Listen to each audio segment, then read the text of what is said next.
하나님의 말씀입니다. 경청하십시오. 너희는 자기를 위하여 우상을 만들지 말지니 조각한 것이나 주상을 세우지 말며 너희 땅에 조각한 석상을 세우고 그에게 경배하지 말라. 나는 너희의 하나님 여호와임이니라.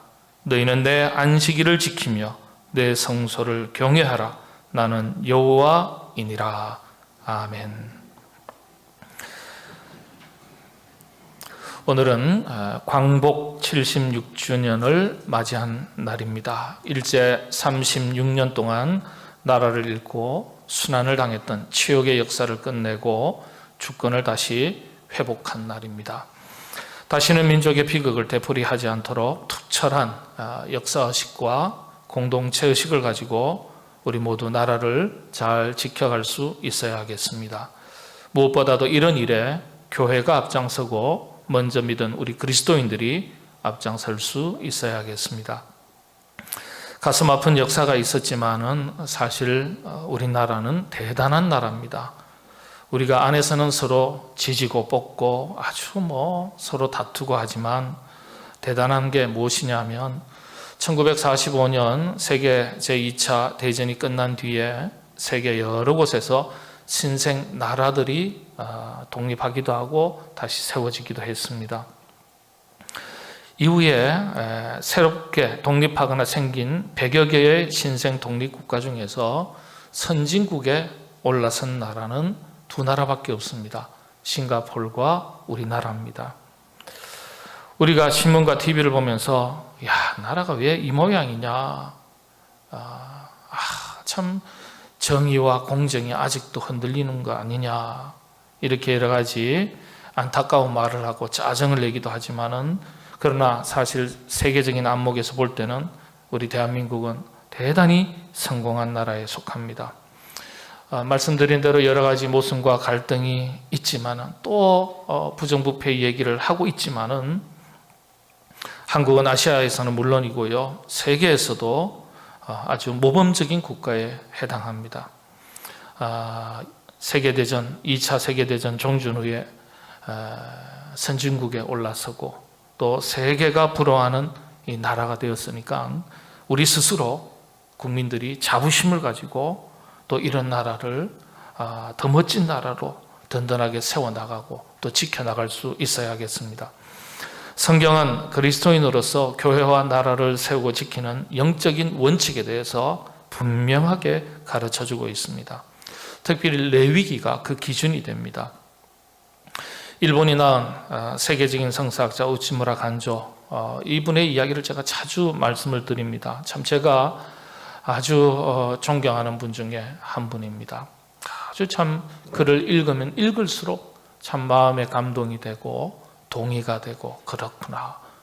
참 제가 이분이 쓴 글은 거의 다 읽었습니다. 지금도 혹 못 읽은 것이 있는가 하고 글을 찾기도 합니다. 이 우츠무라 간조 선생이 레위기를 읽으면서 흥국사담이라는 글을 썼습니다. 흥국사담, 나라를 일으키는 이야기, 역사 이야기죠. 이 글에서 이분이 이야기하기를 한 나라가 일어서고 발전하는데 꼭 필요한 5가지 요소가 있다, 그렇게 이야기했습니다. 지리적인 조건, 또 인종적인 조건, 역사, 시간이죠. 시간적인 조건, 그리고 지도자의 조건, 그리고 종교적인 조건, 이 5가지를 이야기했습니다. 그런데 사실은 이분의 개인의 어떤 철학이 아니고 레위기, 어쩌면 확대하면 성경 전체를 기준으로 했을 때 이 나라가 일어서는, 부흥하고 발전하는 원리가 5가지입니다. 이분이 이야기하기를 최소한 역사를 살펴보니까 최소한 2-3가지는 맞아떨어져야 나라가 일어선다는 거예요. 그래서 나라가 발전하기 위한 5가지 원리로서 우리가 살피는 것이 대단히 중요합니다. 그런데 영적인 해석이 필요한 부분들이고요, 또 그 기초가 성경에서 나온 원리들이니까 우리가 애국, 애민, 나라를 사랑하고 민족을 사랑하는 것은요, 기독교의 기본 정신 중에 하나입니다. 그러니까 꼭 살피는 것이 필요합니다. 그리고 이 원리가 국가에만 적용되는 것이 아니라 우리 개인에게도 적용이 될 수 있고 가정에도 적용이 될 수 있고 우리 교회에도 그대로 적용이 되는 것입니다. 이 5가지 원리가 딱 맞아떨어지면 개인도 성장하고 가정도 일어서고 교회도 부흥하는 거예요. 간단하게 살펴보도록 하겠습니다. 첫 번째가 뭐라고 했습니까? 지리적인 조건이라고 그랬어요. 지리적으로 잘 살게 되어 있는 나라가 있습니다. 지하정원이 많다든지 땅이 비옥하다든지 그런 경우죠.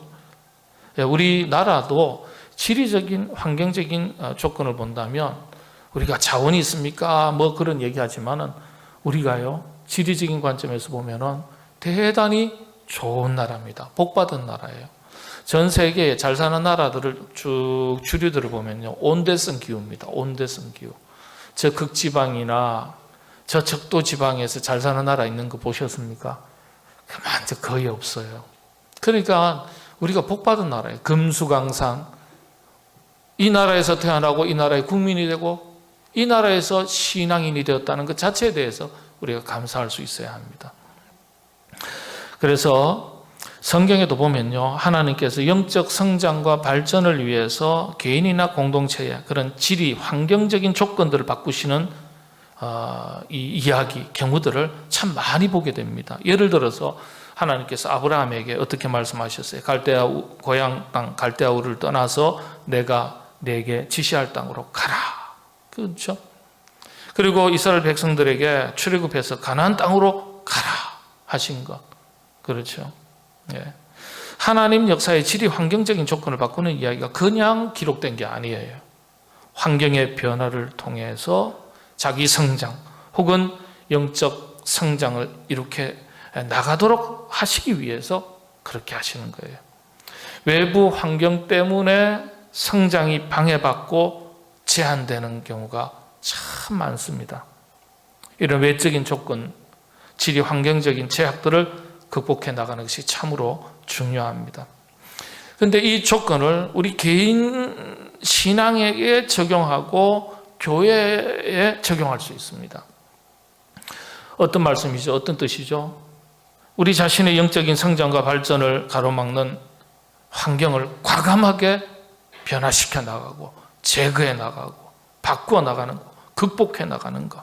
그렇게 할 때 영적 성장과 발전을 이룰 수 있다는 점이에요. 우리 성경에도 그렇게 말씀하지 않습니까? 히브리서로 넘어가면요 12장 1절에 이러므로 우리에게 구름같이 둘러싼 허다한 증인들이 있으니 모든 무거운 것과 얽매이기 쉬운 죄를 벗어버리고 인노로서 우리 앞에 당한 경주를 하며 모든 무거운 것과 얽매이기 쉬운 죄를 벗어버리고 이게 뭘 말하는 겁니까? 영적 성장과 성숙을 자기 발전을 이루어 나가지 못하도록 하는 모든 것들을 과감하게 벗어나라는 거예요. 과감하게 바꾸라는 거예요. 과감하게 극복해 나가라는 거예요. 잘라야 될 것 잘라, 버려야 될 것 버리고, 돌아서야 될 것 돌아서고, 바꿔야 될 것 바꾸고.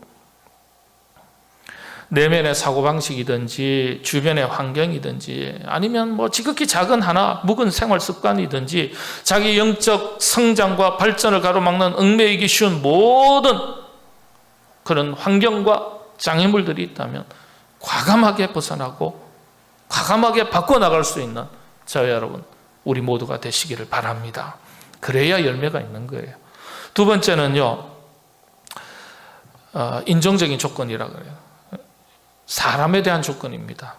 이건 개인의 자질일 수도 있고 또 공동체성에 대한 것일 수도 있습니다. 개인이든지 집단이든지 쉽게 말씀드리면 사람이 좋아야 된다는 거예요. 사람이. 국민성, 사회성을 말하죠. 뭐 국민성은 개개인 한 사람 개인적인 차원에서 말씀할 수도 있겠습니다. 사회성은 공동체성으로 설명할 수 있겠죠. 이게요 국가 발전에 지대한 영향을 미칩니다. 우리 서양 사람들이 한국 사람들에게 주목하는 것 중에 하나가 어떤 겁니까? 아주 부지런하다는 거예요. 근면하다는 거예요. 그리고 똑똑하다는 거예요. 전 세계 IQ 1위가 누구라고요? 왜 이렇게 자부심이 없으세요? 늘 뭐가 익숙하셔서 그런 거예요. 전 세계 제일 IQ가 높은 나라 우리나라. 1위, 2위가 가끔씩 바뀌는데 1등이 싱가포르 하기도 하고요. 그래서 지금은 우리나라예요. 평균이 그래요. 평균이 3자리예요. 미국은 평균이 2자리밖에 안 돼요. 네. 개개인으로 놓고 보면 우리보다 못합니다. 재능이 있고 부지런하고, 예?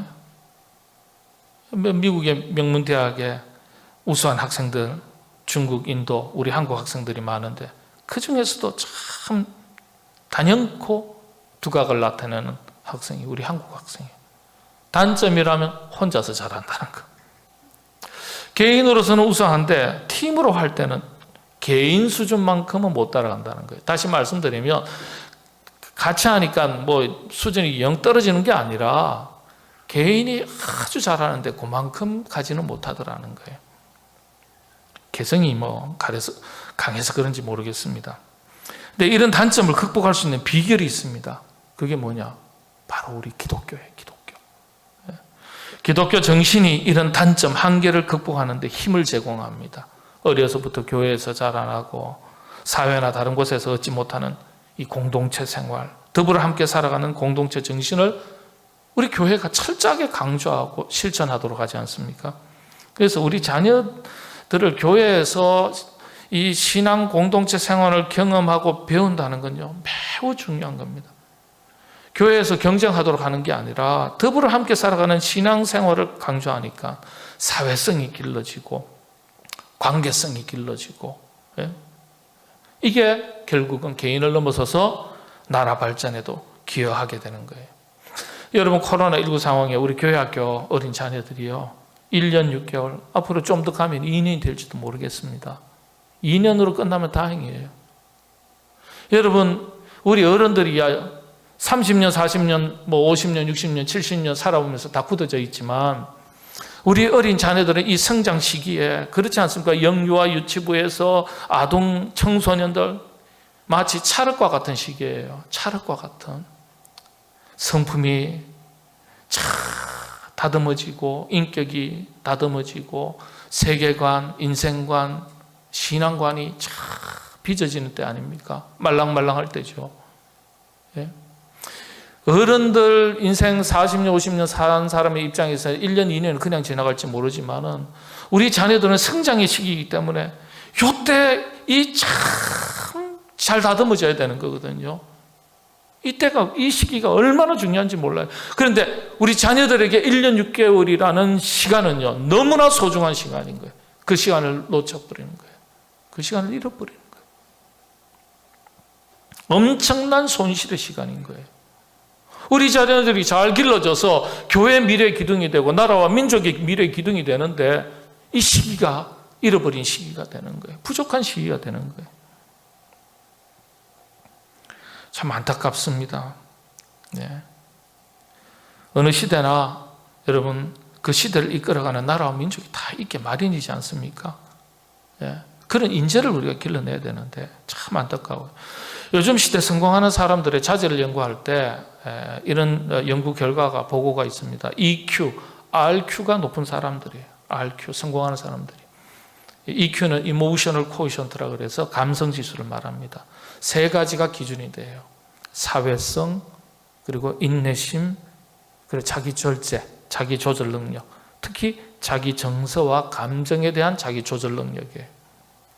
RQ는 Relationship Quotient라고 그래서 관계지수를 말합니다. 그러니까 쉽게 말씀드리면 다른 사람과 얼마나 관계를 잘 맺느냐, 잘하느냐, 이게 기준이에요. 근데 특별히 이 RQ는요, 개인의 행복 지수에 절대적인 영향을 미친다고 알려져 있습니다. 이 RQ가 발달한 사람은 내면 세계가 행복해요. 마음이 즐거워요. 뭐 특별한 걸 많이 얻고 누려서가 아니라 항상 마음이 평안하고 즐거움이 있어요. 이 RQ 지수가 낮으면 항상 뭔가 우울하고 뭔가 답답하고. 여러분 이 한길, 요즘 한길 물속은 몰라도 오염이 돼서요, 10길 사람 속은 다 알아요. 여러분 테스트지 가지고 RQ 테스트하고 EQ 테스트 검사지가 다 있어요. 하면은 여러분들 이 감성지수가 얼마쯤 되는지, 여러분이 행복지수, 관계지수가 얼마쯤 되는지 금방 알 수 있어요. 이런 시대가 됐어요. 그런데 이런 것들이 교회 생활과 아주 밀접한 관계가 있습니다. 왜냐하면 이런 것들이 다 공동체 속에서 길러지기 때문이에요. 공동체 속에서 사회성, 자기 조절 능력, 절제력, 이타심, 관계 능력이 길러지는 거예요. 이게 참 교회 신앙생활이 중요한 겁니다. 우리 사회가 자꾸 개인주의화되는 거 좋지 않아요, 사실은 여러분. 그리고 또 나이에 연령에 관계없이 성도들도 마찬가지입니다. 특히 어떤 역할과 책임을 맡은 일꾼들의 입장에서는 이런 훈련이 되어져야 돼요. 교회가 또 이런 인재들을 다음 세대 자녀들을 길러내야 되죠. 이런 것들이 기초가 될 때 개인을 넘어서서 교회도 성장하고 또 국가의 발전에 도움이 되는 것입니다. 여러분 잘 아시는 대로 도전정신, 개척정신, 한국 사람들 대단하죠. 인구가 15억 이상 된다고 이야기하는 중국도요, 전 세계에 나가 있는 나라가 우리나라보다도 못합니다. 우리나라가 지금 180여 개국에 다 나가 있습니다. 5대양 6대죠. 안 간 곳이 없어요. 안 간 곳이 없어요. 다 가 있어요. 대한민국 사람이. 중국 사람이 더 많이 가 있을 것 같은데 아니에요. 우리 한국 사람이 더 많이 들어가 있습니다. 180몇 국, 186개국인가 그렇다 그래요. 정말 대단한 거예요. 인구 많은 중국도 인도도 그렇게 안 돼요. 아주 오지에 가서 선교하고 개척하고 사업하고 대단한 거예요. 그런 힘이 있는 거예요. 그런 국민성이 있는 거예요.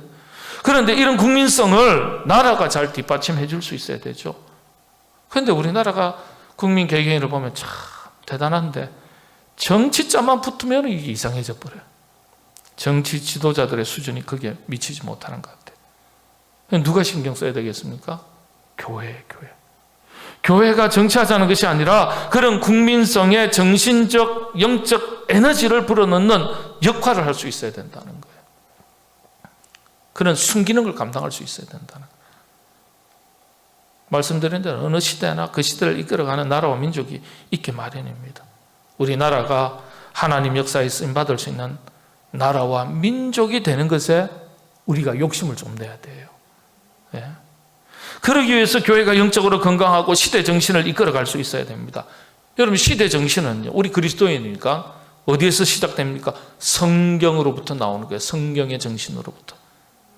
그리스도인들이 영적으로 깨어있고 살아있어야 그런 시대 정신을 가질 수 있고 영향력을 발휘할 수 있는 거예요. 우리나라와 민족 그리고 우리 교회가 그렇게 쓰임받을 수 있게 되기를 바랍니다. 교회는 사람을 남기는 곳이죠. 사람을 살리는 곳이고 그리고 사람을 변화시키는 곳입니다. 사람이 달라져야 사회가 달라지는 거 아니겠습니까?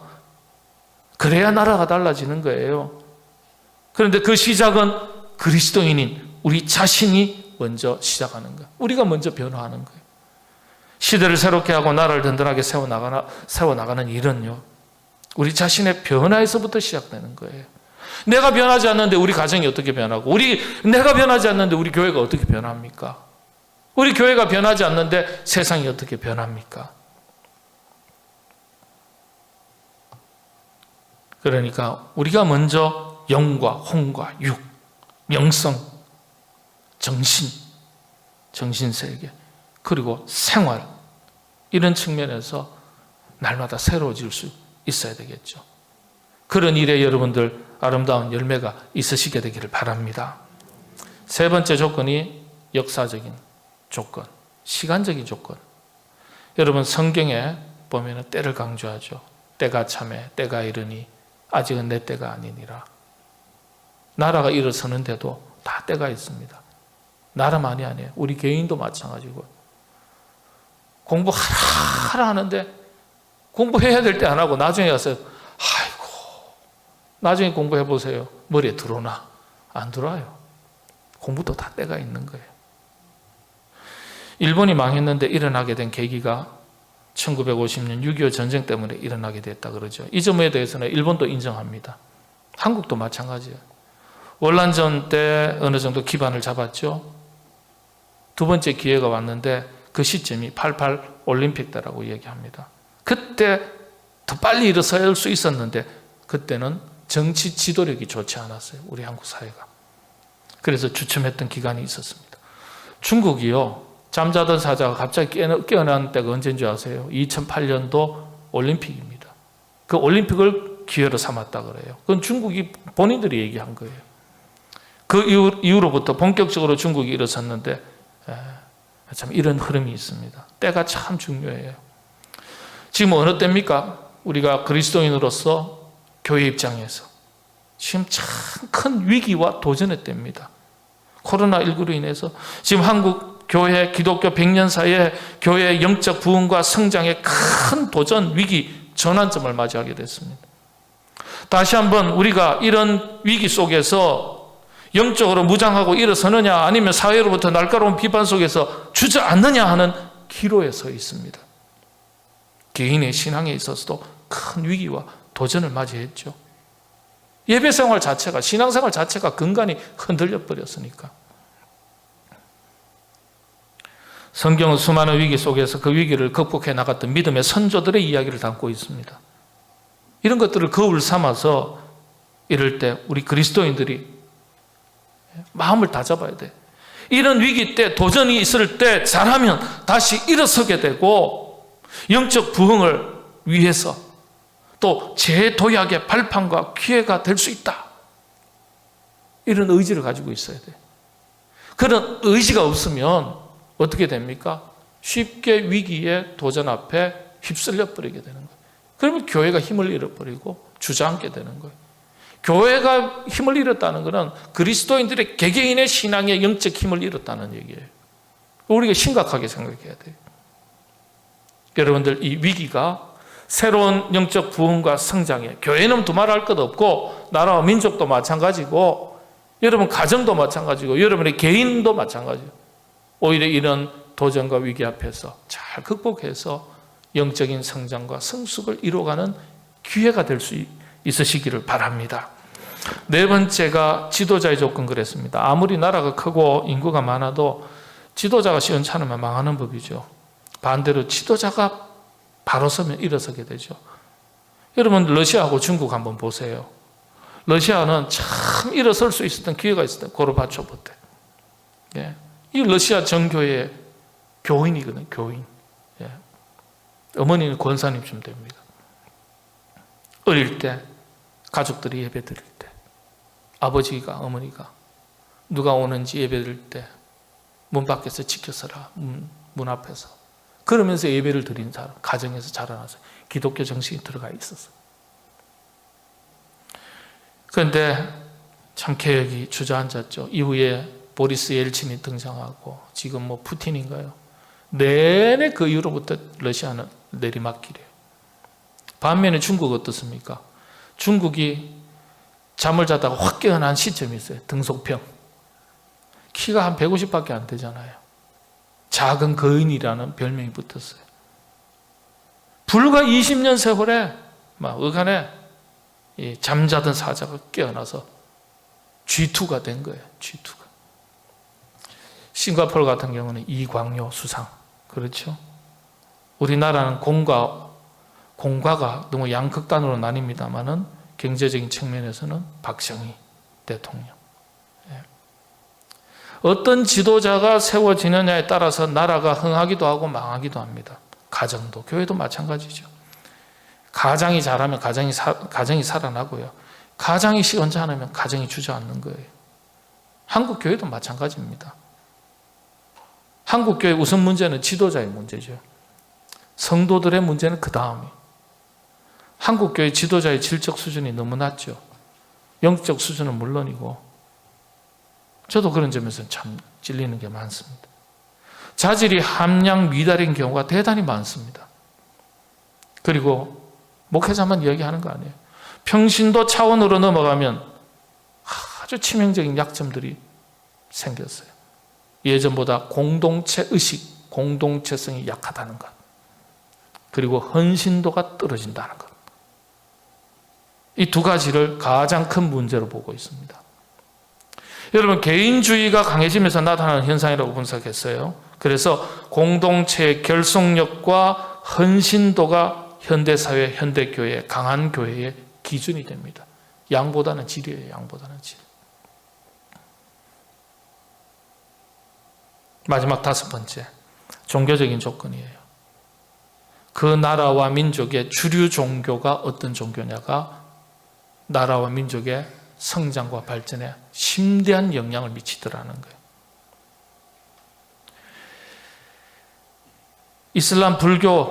이슬람이나 불교가 들어가서 선진국이 된 나라는 거의 없습니다. 미신이 많은 일본 같은 경우는 경제적으로 잘 살지만은 경제력에 비해서 1등 국가로 평가받지는 못해요. 잘 사는 나라 1위부터 쭉 한 15위까지 이렇게 보면은요, 그 기반이 주류 종교가 다 기독교입니다. 가톨릭이고. 일본만 예외예요. 전 세계 귀신이 제일 많은 나라가 일본인데, 문부성 자료를 찾고 찾아가지고 제가 예전에 보니까 10만 개가 좀 넘을 때 제가 자료가 있습니다만, 요즘 보니까 대략 정확하게는 제가 찾지는 못했습니다만 12만여 개가 된다 그래요. 더 늘었어요. 귀신 섬기는 나라예요. 이게 일본이 영적 세계가 빈약한 걸 보여주는 거예요. 만일에 일본이 한국처럼 기독교가 부흥했더라면 일본은요, 세계적인 리더십을 가진 경제대국, 선진국이 되었을 것 아닐까, 그 생각을 합니다. 우치무라 간조 선생이 가슴을 치고 안타깝게 여기는 부분이 바로 이 점이에요. 기독교가 일본의 중심 종교로, 주류 종교로 자리 잡지 못했던 것을 이 우치무라 간조 선생은 안타깝게 여겼어요. 지금 일본은 경제대국이지 세계적인 모범적인 리더십을 발휘하는 국가는 못 됩니다. 지금도 뭐 위안부 부정하고 있고 안 그랬다 그러고 전 세계가 다 알고 앉아 있는데, 이게 뭐 일본의 비극이에요. 이걸 일본 사람들도 알고 있어요. 어떤 신앙이, 종교가 그 나라의 중심 종교, 중심 신앙이 되느냐에 따라서 나라의 판도가 바뀌는 거예요. 바로 여기에서, 이 점에서 우리 그리스도인들이 민족 복음화에 관심을 가지고 땀 흘려야 될 이유가 됩니다. 민족 복음화가 어떻게 되는 거예요? 우리나라가 기독교가 중심이 되는 나라가 되면 어떻게 되는 거예요? 하나님, 우리가 믿는 하나님은 살아계신 하나님이니까 이 나라와 민족 가운데 복을 주신다는 거예요. 그래서 복을 받으니까 잘 되는 것 아니겠습니까? 그래서 우리가 이 한반도 복음화를 위해서, 민족 복음화를 위해서 기도하고 복음을 전해야 될 이유가 있는 거예요.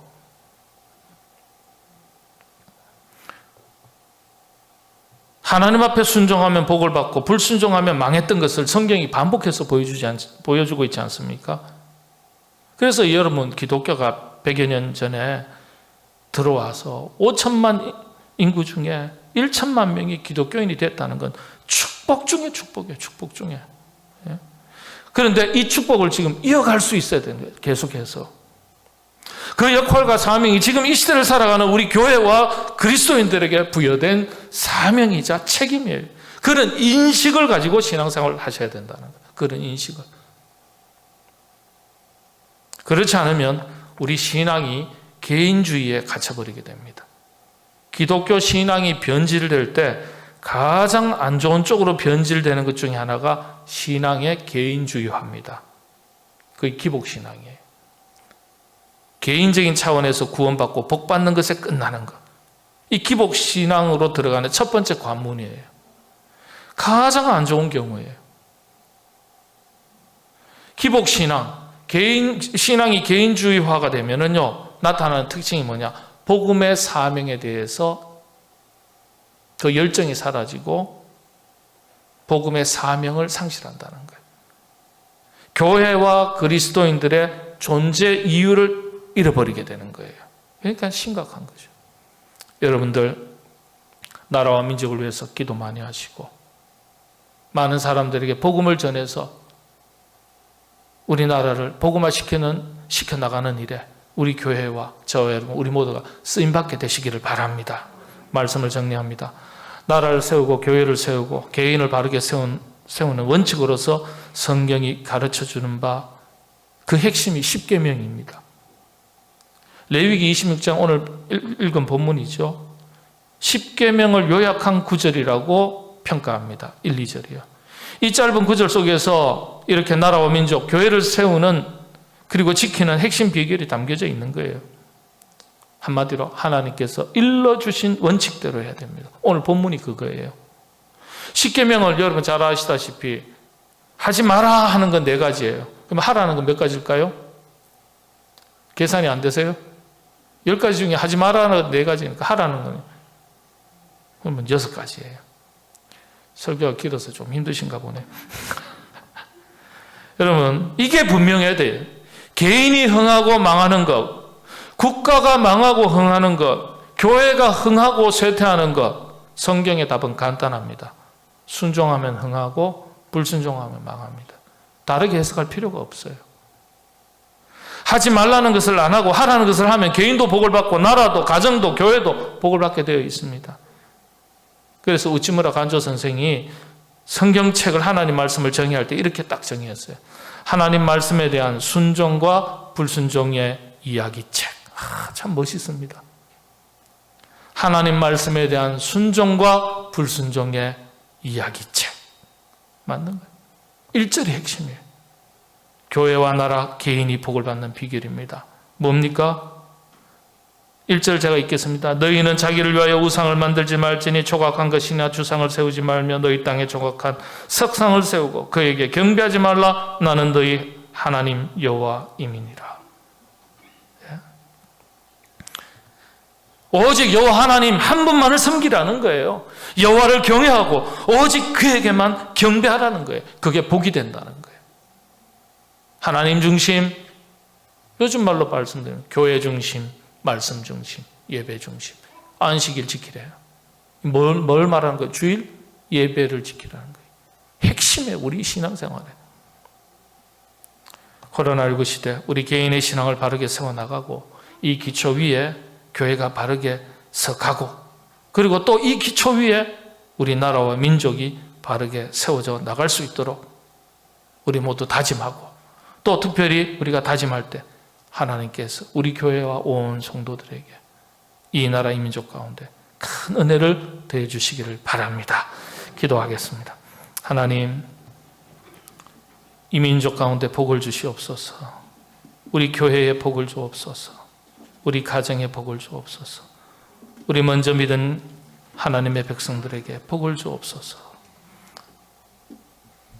세상의 복이 아니라 오직 여호와 하나님 한 분만을 경배하고 찬양하고 영광 돌려드릴 수 있는 오직 말씀으로 살아가는 순종의 복을 더하여 주시옵소서. 우리 때문에 가정이 살고 우리 때문에 교회가 살고 우리 때문에 나라와 민족이 살아나기를 원합니다. 그런 일에 우리 교회와 온 성도들이 쓰임받을 수 있도록 성령님 인도하여 주옵소서. 예수님의 이름으로 기도하옵나이다. 아멘.